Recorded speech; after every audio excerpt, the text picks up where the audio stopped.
Welcome to the Michele Tafoya podcast. When race trumps merit. When race trumps merit. That is the title of a new book by Heather McDonald, a best-selling author, an essayist, a lecturer. She has a remarkable collection of books. Her most recent, When Race Trumps Merit. It sounds to me like what she's getting at there is that sometimes we're willing to say, you know what, merit's not that important as long as we're diverse enough. She's going to come on and tell us exactly what she means, and that's next. It's time for the Michele Tafoya podcast. Maybe you've heard of Glenn C. Loury.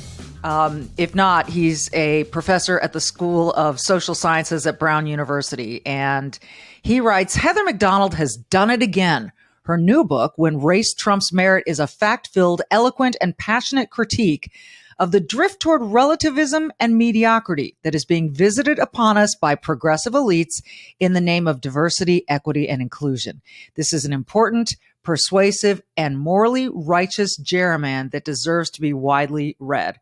That's high praise coming from Glenn Loury. Those of you who know, you know Glenn Loury. And if you don't, I'd encourage you to look him up, find out what he's all about, because that is really high praise for this book. I'm excited to talk to Heather McDonald about it next. I'm also excited to tell you about my biggest summer secret to a great glowing summer complexion. It's a lot more than staying hydrated and using sun protection like SPF. It's having great skincare products from our good friends at Genucel. Sun, humidity, dehydrated skin cover with dark spots, and even puffier bags under the eyes. Look, those things are a problem for all of us, but thankfully, Genucel has the solutions. Introducing Genucel's beautifully curated Summer Essentials package. That's right. This is a limited edition package, including Genucel's one-of-a-kind Ultra Retinol Super Moisturizer that uses a powerful plant extract alternative to retinol, so there are no harsh side effects. It's perfectly safe to use in the summer sun. Plus, you'll get Genucel's classic skincare therapy for under eye bags and puffiness, and concentrated vitamin C serum. I love this stuff to nourish your skin for a visibly clear complexion with a glow that will get you compliments everywhere you go this summer. Go to Genucel.com/Michele right now and get your Genucel Summer Essentials package just for the summer. Every subscription order includes a customized summer spa gift, absolutely free. Order now, and every summer package includes Genucel's immediate effects, also free. And with immediate effects, results are guaranteed in 12 hours or less, or your money back. What have you got to lose? Don't wait. Genucel.com, Genucel.com/Michele with one L, Genucel.com/Michele, Genucel.com/Michele, lest you forget. Heather McDonald is next.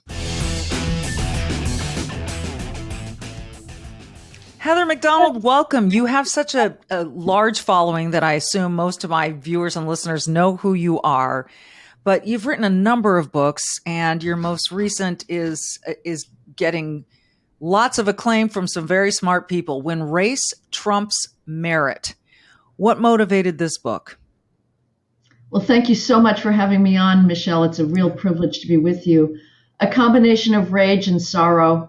Sorrow that the things that I love, that I care most about in our civilization, are being torn down by a specious, phony charge that Western civilization is racist, and rage that people are getting away with this. I am stunned by the cowardice among our leading voices of professional expertise, whether it's in science, medicine, policing, art, music. All are groveling before the race hustle and are selling out the traditions that are their privilege to curate in order to virtue signal in service of what is really a destructive lie. You're not saying that racism doesn't exist. Well, I'm saying that it is not now the main explanation for racial disparities in our world. It is not, Michele. Okay. I'm going to say something very controversial now. As horrible and sickening as America's history was, we were an apartheid state. We were absolutely a white supremacist state. We lived in constant denial about the outrageous contradiction between our practices and our stated ideals at the same time that we were lecturing the rest of the world about America's foundational commitment to equality. That is a reality. I acknowledge that reality without any reservation. But here's the reality today, Michele. It is not white privilege, it is black privilege. There is not a single mainstream institution in this country, you know it yourself coming out of the media world, but this is true with regards to medical schools, law firms, banks, corporations that are not twisting themselves into knots to hire and promote as many black applicants and employees as possible. I do not know of a single black high school senior applying to college who would think of putting down his race as white. Why? Because he knows that as a black applicant to college, he enjoys massive preferences over his white and Asian peers. Black students are being admitted to colleges, to law schools, to medical schools, to business schools with test scores, objective, non-racial, colorblind test scores that would be automatically disqualifying if presented by white and Asian applicants. So are there individuals out there that bear racial animus against blacks? Yes. Are there blacks who bear racial animus against whites? Absolutely. Is that the reality of our world today in any significant fashion, Michele? I submit that it is not. That's fascinating. And I know you have the data to back up all those college admissions numbers you've just been talking about. I've seen that data myself, and it is pretty astonishing. And I know a bunch of kids right now, my son and his friends who are thinking about colleges and applying to colleges, and they are aware of the reality that they are no longer, they will also be judged by the color of their skin and the fact that it is white. So it's this notion of being white and male and applying to college is kind of detrimental right now in this day and age. How did this get so out of hand? Because we had affirmative action, and of course that's now being decided in the Supreme Court whether or not that's going to stand. Many people will say we don't need that anymore. How did this get so out of hand? Well, first, Michele, if I can just backtrack and respond to your absolutely compelling and important and necessary observations about your son and his white male friends. This is what's so bizarre about our world. Students know this. They know the odds. They all compare their SATs. They see who's getting rejected from every competitive school and who's getting admitted to every competitive school, again, with SATs that would be automatically disqualifying if presented by whites. I can tell you this is going on at an even greater rate at medical schools, something I think every American should be worried about, that we are admitting and promoting students that are not competitively qualified for those medical school environments, and then they get promoted throughout the profession. We are tearing down standards of medical licensing because they have a disparate impact on black medical students. And yet, we're all supposed to pretend that racial preferences don't exist. If you're on a college campus and you say anything about the existence of racial preferences and the fact that it produces a very large disparity in academic success, you're not helping anybody by introducing him into a school for which he's not competitively qualified. You wouldn't help me by admitting me to MIT on a gender preference. If I had math SATs of 650 right, and my peers all had near perfect scores of 800, I would flounder. Mm-hmm. I would be at a disadvantage. Well, that's what happens to black racial preference beneficiaries. But we're all supposed to pretend that this is not going on. And I just wonder how much longer white males are going to put up with it. I'm told all the time about sons and grandsons who were rejected from every single medical school despite having near perfect medical college admissions tests, MCATs. we are destroying our scientific progress, we're destroying our medical progress, and we are introducing inevitable medical negligence into the system. How did we get here? We got here through, I think, increasing despair on the part of elites that racial disparities are not closing.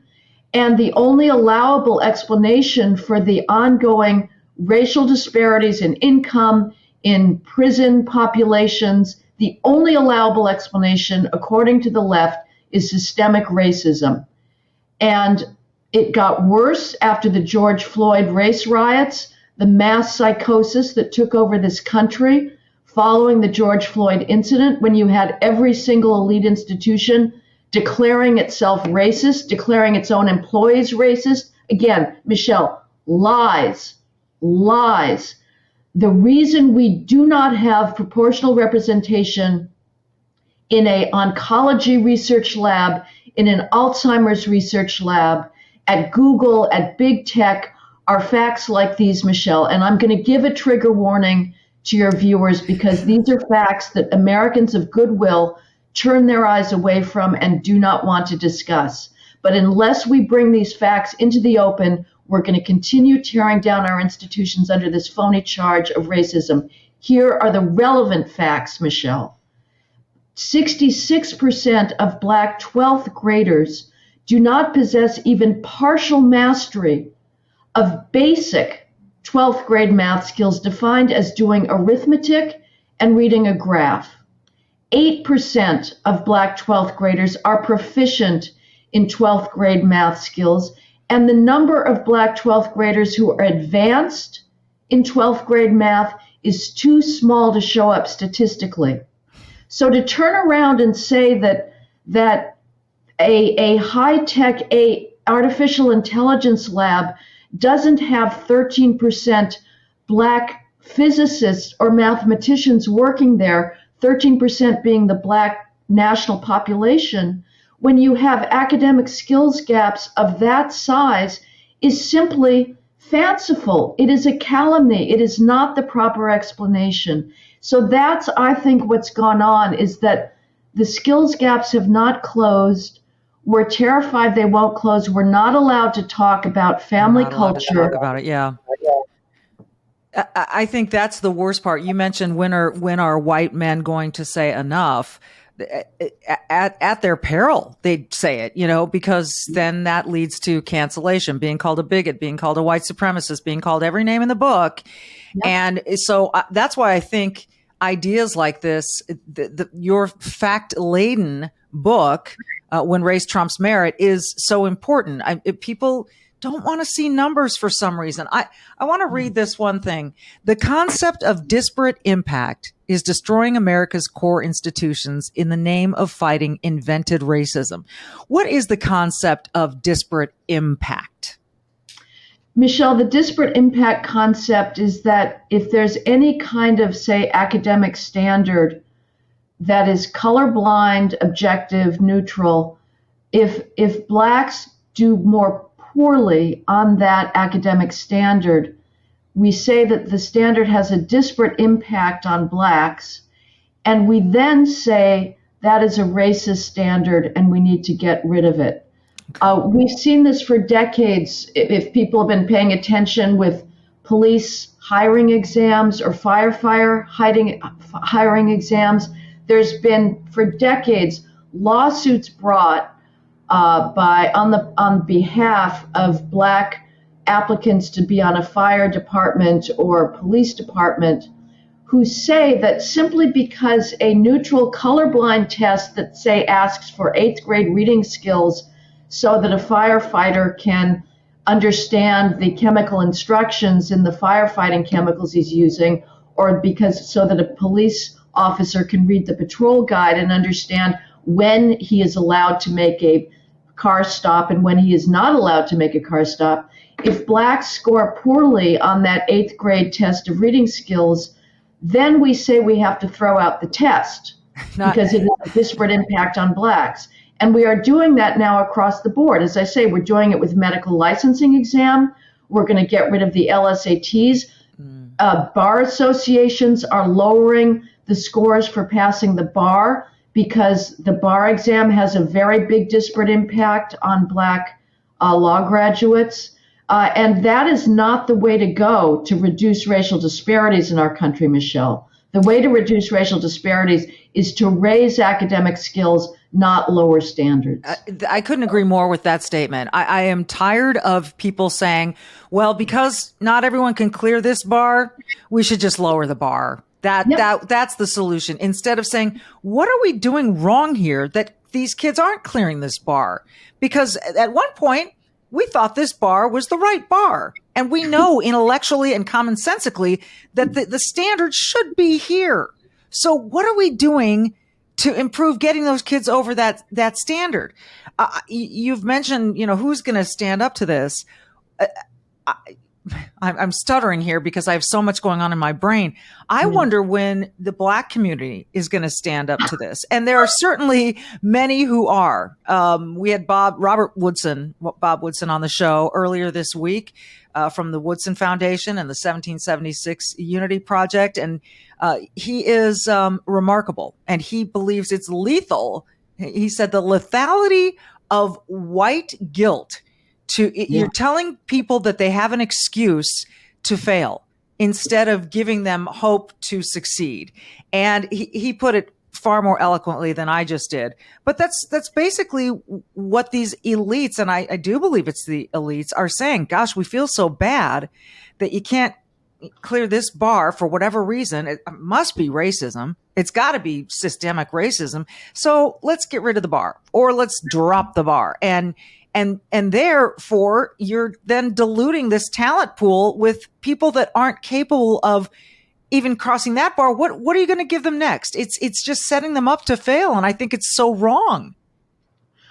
I'm just laughing, Michelle, because you are articulating things that I've been trying to say, but much more articulately than I have. I doubt that, Heather. I doubt that. No. I basically have nothing to add. Why don't we just put you on an endless loop and get your viewers to hear that, what you just said. I agree with everything, and you said two things. You did blame the white elites, and that's true. And as I say, I think they're terrified that the skills gap is not going to close, and they don't want to consider culture. They sure as hell don't want to consider heritability. But you also said something which is much more controversial and much more courageous, which is to say there's also a failure of Black leadership here. And you have said something that is almost verbatim what I have said, which is that I am so sick and tired of hearing these self-appointed Black leaders demand that the standard be lowered to Blacks rather than saying to their alleged constituents, we will meet the standard. We will not just meet the standard, we will beat you all at your own game. I am sick of that demand. It is completely self-defeating, as you say.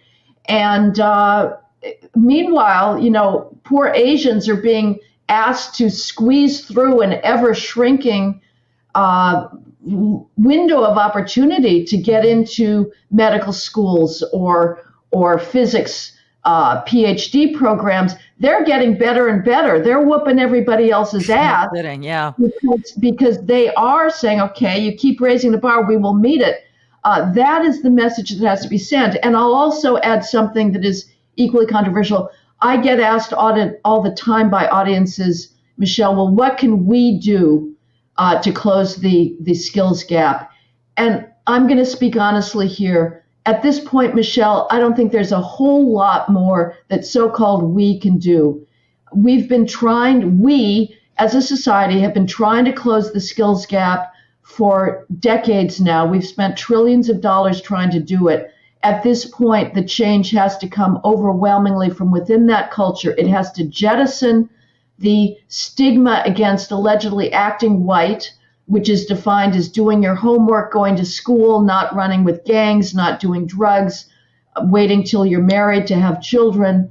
As long as Black kids are vilified by their peers and often, sadly, by their parents, if they put out academic effort, there's no amount of more redistribution of school funding. And inner city schools are most often funded at massively higher per capita rates than suburban schools. there's not a whole lot that the system can do. You can't learn if you're not in school and you're not taking your textbooks home and you're not studying for an exam. Black truancy rates are, in some studies in California, at least 4 times higher than white truancy rates. They're much higher than Asian truancy rates.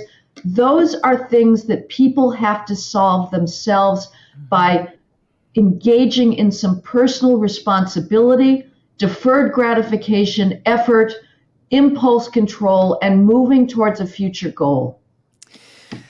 It seems as though, I wonder, based on what you just said, I feel as though I've spoken to a lot of Black conservatives on this show who agree with what you just said, who and want and are instilling this in their kids and in their communities to the best that they can, to the best extent that they can. Do you see it turning at all? Like, is the fact that books like yours and others that are bringing awareness to this and kind of shaking people and saying, look at what's going on. This is something that is solvable if you want to decide to solve it from within. Do you see any sea change there, or is it because I mean, you wrote the book, so I got to believe you still have a little hope. Well, I can be pessimistic and still feel like I've got to stand up for things that I believe in, because I'm in a state of daily anger and just a sense of sorrow. But I think that there are some hopeful signs. As you say, there's many Black conservatives. I would add Shelby Steele, who also talked about white guilt. There's a guy out in Minnesota named Kendall Quarles, who's very a good powerful. friend of mine. Yes. Oh, good. Yes. I love him. Family responsibility. We've actually never met, so you're closer to him than I am.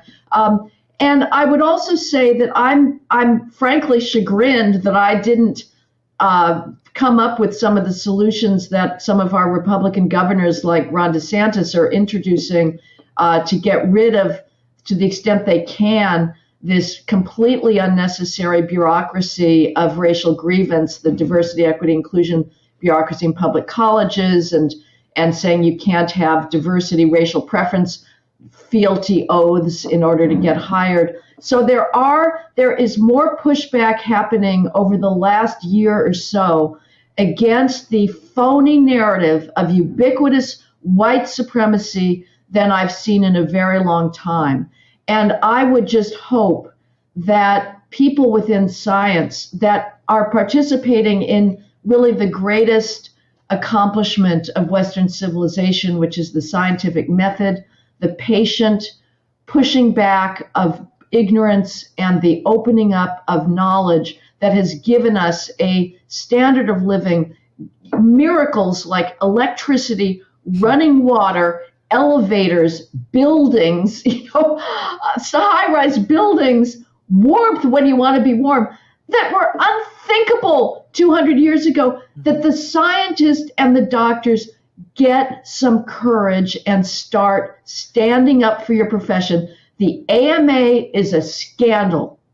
The American Physics Association is a scandal. The American Pediatrics Association, scandal. They have to start standing up for standards, common sense, and stop caving in to the phony racism charge.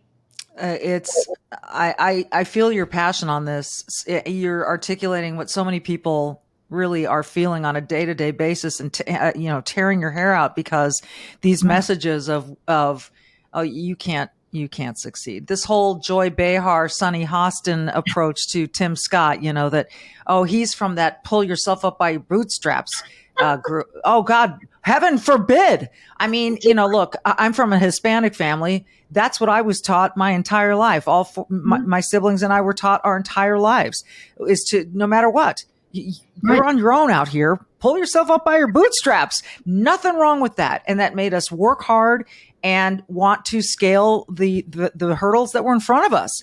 And so this notion that someone like Tim Scott is such an exception, and that why would you put yourself out there as something that can be replicated? Well, for God's sakes, it's so obvious to me how stupid an argument that is, and how demeaning that argument is, and how just easily it is to say, oh, you know what? No, you can't be like Tim Scott because systemic racism is just too big for you to overcome. I really hope it's almost a caricature watching that kind of commentary. It's almost like a Saturday Night Live skit, and I hope that people are seeing through it. How much do you think that they are, Heather? I think they are. I sometimes wonder what is the audience for some of the dissidents out there, like yourself, like Jordan Peterson, like Ben Shapiro, and is there a way to harvest them?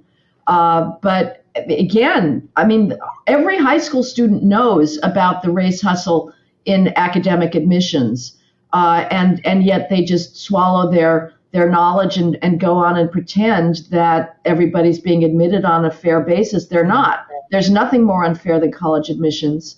And you're absolutely right. There's this codependency, to keep them down on the plantation. The elite whites get to feel like they're so virtuous by extending noblesse oblige to their little, as was said by one of the admissions officers in the University of Virginia or University of North Carolina case that's coming up that we'll just get our decision pretty soon from the Supreme Court.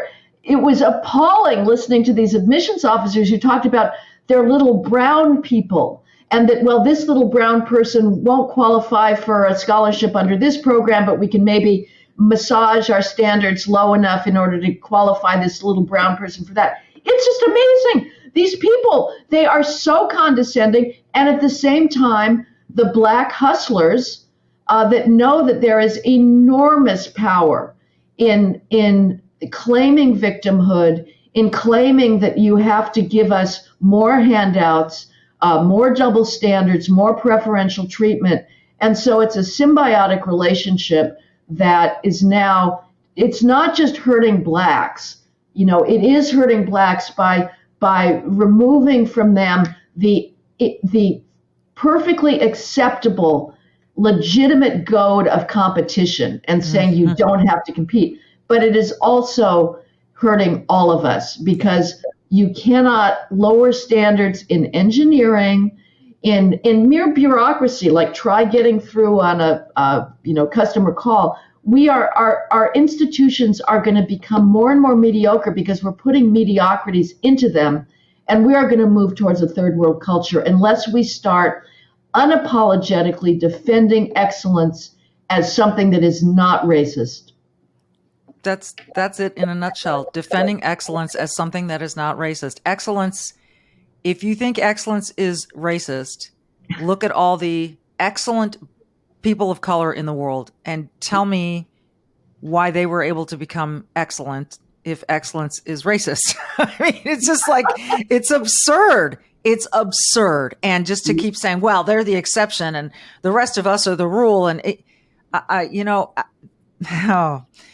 Heather, it's. How about say, like, even let's just concede for the sake of argument, it's BS. But let's say they're the exception. We always hear about how about you need a role model. Well, make them no longer the exception. Strive to meet them. Right. Don't say that, oh, they're just some sort of weird genetic aberrant or something. No, follow their lead. I mean, I frankly hate the role model argument, Michelle. Like, I don't believe I need a female in order to accomplish something. If I want to be a physicist, let's say I want Albert Einstein as my role model. But if you got to have role models, which again it's a sort of a vicious cycle, because if you don't have one of your particular gonads and melanin type, then how do you ever break into a world? But if you need role models, use them as your role models and follow in their footsteps, for God's sakes. Yep. And I can say that Bob Costas and Al Michaels were a couple of my role models when I was, as it was Robin Roberts, by the way, a black woman, a gay black woman, who is now the main host on Good Morning America. But I suppose she's just an exception. I love Robin. Robin, I adore you. And you were one of my role models. And so she didn't necessarily look like me, but I wanted to be excellent like her. And exactly. So, Here's I'll read one more sentence, this highlight that came out from your book. Racial disparities in outcomes are overwhelmingly the result of measurable differences in achievement and behavior, not the result of racism. So it's achievement and behavior that can be altered in order to clear hurdles that we want to clear. And I like you, I'm so tired of this belittling of a whole class of people, telling them that they can't achieve what they're perfectly capable of achieving because of something that had started 400 years ago. I suppose that's the excuse, right? That it 1619 project, it started then and it's never ended. Yeah, but again, at this point, there's nothing that the external world can do. The change has to come from within. I cannot make that Black student take his textbook home to study. The mother has to do that. And if he doesn't take his textbook home to study, he's not going to be able to compete to get into medical school on an equal basis. He's going to need preferences for the rest of his life. Yeah. So, yes, as I say, slavery was bad, and I would say that Jim Crow was worse. To me, the history of Americans' contempt, gratuitous cruelty towards blacks post-Civil War is the most heartbreaking. But we are not that country today, Michele. We simply are not. As impossible as it would have been to believe 70 years ago, we have completely turned ourselves upside down and are just the opposite of what we once were. So again, the solution has got to be personal effort and personal achievement, and not making excuses and continuing to play the victim card. At some point, we have to say we're not going along with the race hustle any longer. And you mentioned behavior, Michele, that applies as well for the criminal law. Everything. If your viewers are sort of scratching their head and saying, what the heck is going on in the criminal justice system today? Why are all these progressive prosecutors not prosecuting trespass and theft and turnstile jumping and resisting arrest, disorderly conduct, shoplifting? What is going on? Like everything else in our world today, Michele, it's all about race. It's all about disparate impact, because if we do enforce the law in a colorblind, constitutional, fair, objective manner, we will have a disparate impact on black criminals, not because the law is racist, but because blacks commit crime at such higher rates. In New York City, for example, blacks are about 22% of the city population. They commit upwards of about 75% of all shootings in the city. And if you add Hispanic shootings to black shootings, you account for virtually 100% of all shootings in New York City. Those disparities, we know. How do we know that blacks are committing about 3/4 of all shootings in New York City? From the victims of and witnesses to those shootings, who are themselves overwhelmingly minority. This is not the so-called racist New York Police Department telling us this. This is the victims themselves.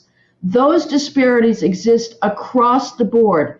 After the George Floyd race riots, black juveniles were shot at 100 times the rate of white juveniles for the first 18 months. The data we have from the CDC, 100 times the rate.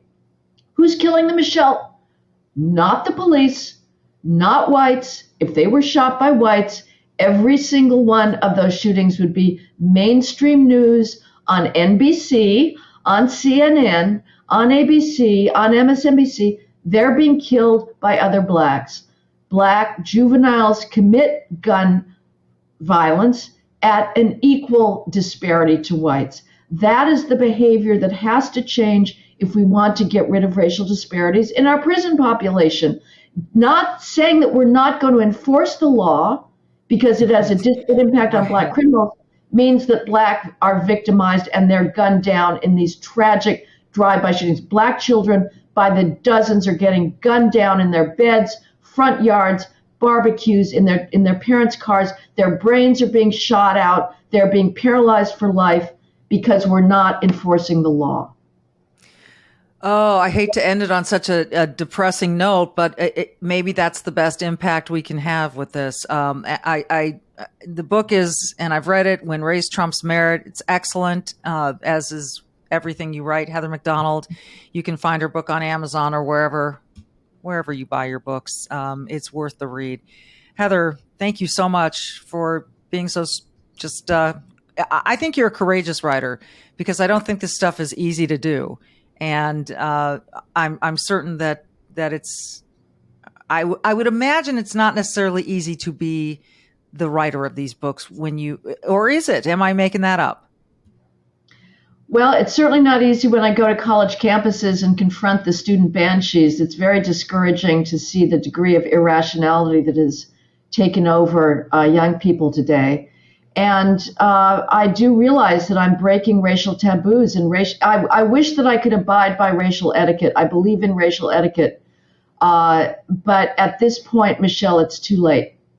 It's too late for racial etiquette because the left is tearing everything down in the name of phony racial equity, and I'm just not going to put up with it any longer. So yes, it's difficult, but the facts are what they are, and I refuse to bury the truth when I see our civilization being torn down and the things that I love being calumniated, things like classical music, Western art, all being also accused of phony racism. I'm not going to stand for it. That's why she is brave and doing good. And that's what I always end the show with. This request that everyone listening, just please be brave and do good like Heather McDonald. Thank you so much for joining us, Heather. Great conversation. Wonderful questions, Michele. Thank you. Thank you. We'll see you next time, everyone.